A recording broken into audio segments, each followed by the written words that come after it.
You know, sometimes I like to look at a movie and wonder what the pitch meeting for it must have looked like. Okay, so I've got this really mind-blowing original film for you guys.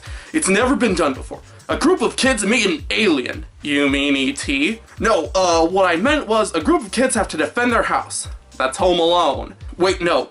What I meant to say was a movie where a bunch of kids have to defend their house from aliens. Aliens in the attic. Oh yeah, remember this stinker? No, of course you don't. No one remembers this movie. It's a wonder why I even remember it. But it's been on my hit list for a while, so without further ado, let's probe into Aliens in the Attic. So we come out of the opening logos into a meteor shower that's not on any of the charts, as we see our tile that is quickly blown up. Which is something we totally didn't steal from Lilo and Stitch 2 of all things. We then cut to a house where our main character Tom, played by Cara Jenkins, is hacking into the school database to change his grades. We also meet his sisters. Older sister, played by the only reason guys and some girls went to see this movie, Ashley Tisdale, and younger sister, played by Hannah Bocher. No confetti or silly costumes here. His dad, played by Kevin Nealon, who seems to have a penchant for bad movies, and who also has a YouTube channel where he goes hiking with a bunch of different celebrities. I just found this while I was editing. I didn't know this existed until now. Comes up to spout kid movie cliche number 304. If you're smart enough to hack into the school website, then you are smart enough to pass math. She got in because she's perfect. No, your sister worked her tail off, and that's exactly what I expect from you. Tom tries to use this as an excuse to get out of the family vacation, but his dad's not buying it. Get some sleep. We're hitting the road at sunup. Oh, and you guys too. Okay, that was actually pretty funny. So we then get a travel montage as the opening credits roll. The family arrives at the house they're renting for the weekend as Tom proceeds to act like a complete tool. Well, there was a discount for booking us in the most boring spot in the whole country. Ugh. Are we near a time machine so we can go back 5 years to when I thought fishing was cool? Hey, I bought us all new side stab reels. Lame. Ugh. So lame. Oh, lame! Yeah, this dialogue totally isn't dated at all. The rest of the cast arrives because 5 characters just isn't quite enough. Uncle Who Gives a played by Andy Richter, Grandma, played by the late Doris Roberts, the twins, played by a pair of twins who never had a career after this, and Jake, played by Austin Butler, also known as Chase from Arrow. I kid. I know he was also George from Wizards of Waverly Place. Hey guys. Put my bags on the bed. Sure, yes, sir. Trying to be a wise guy? Now get these out of here. Oh, wait a minute. Why do you get the best room? I was here first. I'm here now. Did you grow since Christmas? 2 inches, cuz. Now, from that little interaction, you'd think he's a confrontational breaks the jerk, right? Wrong! He's never like this for the rest of the movie. In the very next scene he's in, he's helping Tom try to get rid of Ashley's boyfriend who suddenly showed up. And this is just a quick aside. Why is she with this guy? He looks like Jim Carrey if a horse kicked him in the face and gave him a bad haircut. So 15 minutes in and the aliens arrive and knock out the TV dish. The boyfriend offers to go up to fix it and he takes Tom with him. And now it's time to play a little game with you folks at home. Is the boyfriend going to A, send Tom out to fix the dish for him and reveal what a horrible person he is, B, actually fix the dish like he said, or C, do the hokey pokey? If you pick A, you know exactly how these cliche characters are. If you picked C, you had an awesome childhood. So yeah, boyfriend sends Tom out to fix the dish, where he finds something smashed through it. He starts to suspect something's up there, and we finally get to see the aliens in all their testicle-headed glory. You stole a time-freezing crystal from testicle monsters? The problem with these aliens' designs is that they're like 2 feet tall. Just hit them with a 2x4 over and over and splatter their brains all over the roof. I mean heck, later we see one gets hurt by a slinky of all things. The only weapon they have is a mind-control gun and one of them has claws. The mind-control gun doesn't affect the kids for some reason, but it does affect the boyfriend as the aliens use him as a meat puppet. Tom and Jake escape the aliens and lock them in the attic. Oh, that's why they call it that. The kids try to call 911, but the aliens are blocking their cell signals. Somehow. And now we get to properly meet our aliens. Aside from their awful designs and non-threatening appearance, they're all voiced by great actors whose talents were totally wasted on this. The leader, voiced by J.K. Simmons. I don't want your damn lemon! The big tough one, voiced by Thomas Hayden Church. You know what? I'm happy. The one with claws, voiced by Collie Walgren.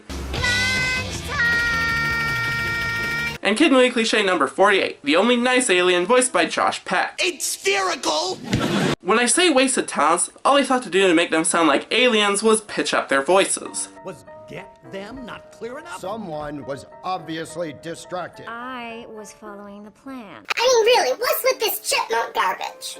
I might understand if they didn't want kids to wonder why J. Jonah Jameson and Josh are aliens, but Church has a pretty indistinguishable voice, and Kari Wahlgren has a wide range on her voice. It just seems like instead of letting the actors own their roles, they just said, nah, we'll pitch it in post and don't do anything special. Anyway, the kids call the cops and blah blah blah, they don't believe them as the aliens literally cut the line. So the kids think to ask their parents for help, but Tom decides it's a bad idea. If our parents even go near those things, they'll get zapped and end up zombies.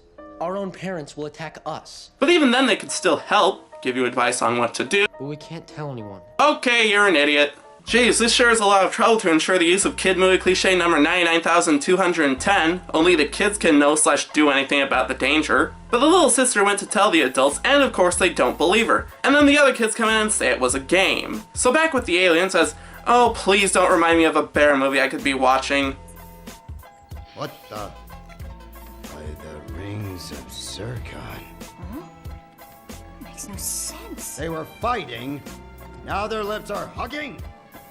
I would never. Never. Never. Kid movie cliche number 14,390. Villains who fight are going to fall for each other. So Jake and Tom try to spy on the aliens as they figure out there's something under the house the aliens are looking for. The kids look around the basement but don't find anything until one of the twins' Nintendo DS's goes off. Geez, I haven't seen such blatant product placement since Surf Ninjas. Nintendo DS Lite can pick up alien signals. So Jake and the twins try to go up to fight the aliens, but the aliens throw out a grenade.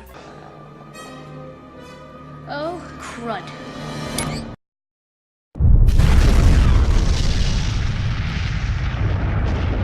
No, instead it's a trailer shot grenade that can turn off the gravity in one isolated area somehow. They turned off the gravity like in Halo! This is an Xbox, Lee, it's real! Like We get it, you're gamers! After they destroy the grenade, we get a line that always makes me laugh for some reason. And the aliens make a hasty retreat. Ouch again! Buttocks on fire! I am acting! In their hasty retreat, the aliens drop the remote that controls the boyfriend. And I have to give props to the actor who plays Ricky for his body acting. He is a dancer and a choreographer, and some of the things he does with his body in this movie have to be seen to be believed. So they check in on the aliens and find out that the aliens are crawling in the vents. So the kids pull BioShock Infinite and turn the furnace on. But this attracts the attention of Tom's dad. Tom, I'm not playing around. Neither am I. Tom, I'm not kidding. You want to spend the rest of the week in your room? Why can't you at least trust there's a reason I'm doing this? Yeah, you see why not telling the adults was a stupid idea? A reason why you're talking back, giving me attitude? Failing your classes? I failed them on purpose. Yeah, I tanked my grades, okay? I'm tired of getting picked on because I'm a brainiac. You really fail on purpose? Nobody likes a mathlete. Yeah, because you, with nice hair, chiseled face, and seeming like a nice guy, no one would want someone that looks like you and is smart to boot. The fuck? How many more times are they going to bring this up? Fantastic. So the kids take control of the boyfriend and use him to get rid of the other adults. So while the kids are throwing fireworks at the alien, Josh Peck alien gets separated and gets stuck with the little sister, where they totally don't rip off a scene from E.T.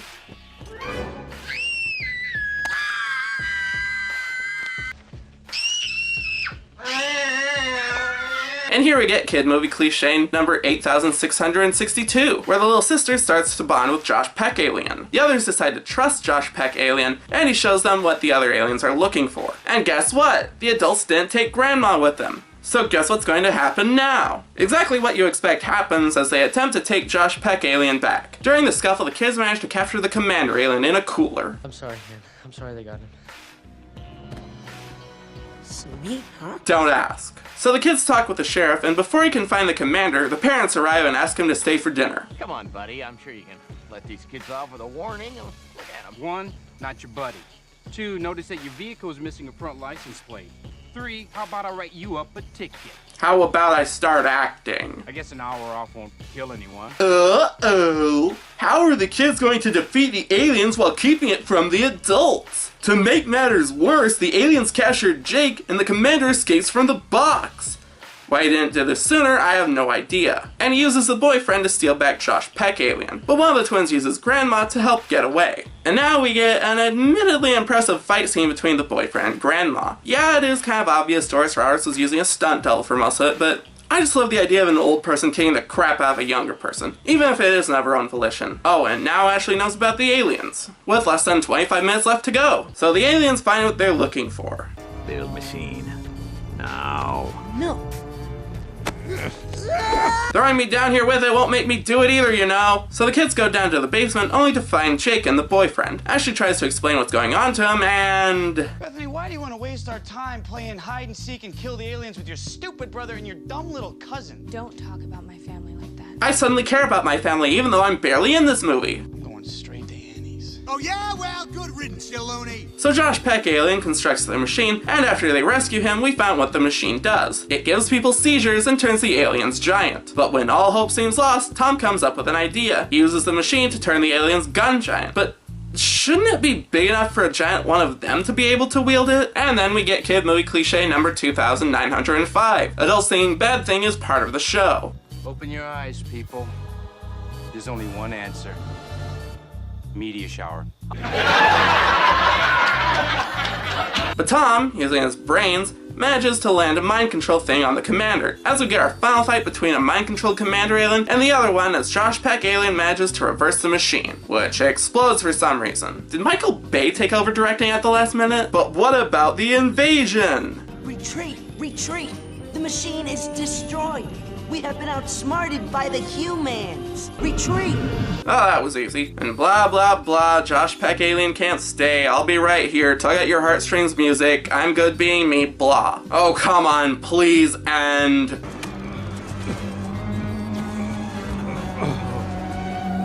Wait. No. No. Please don't tease.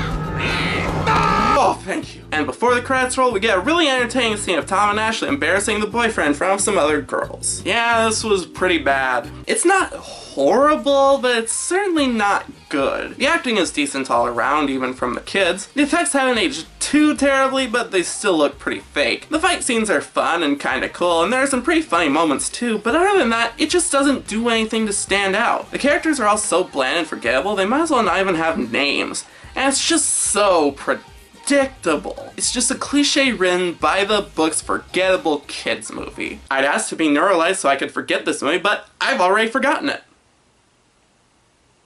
No, seriously, why am I recording? Anyone? Okay.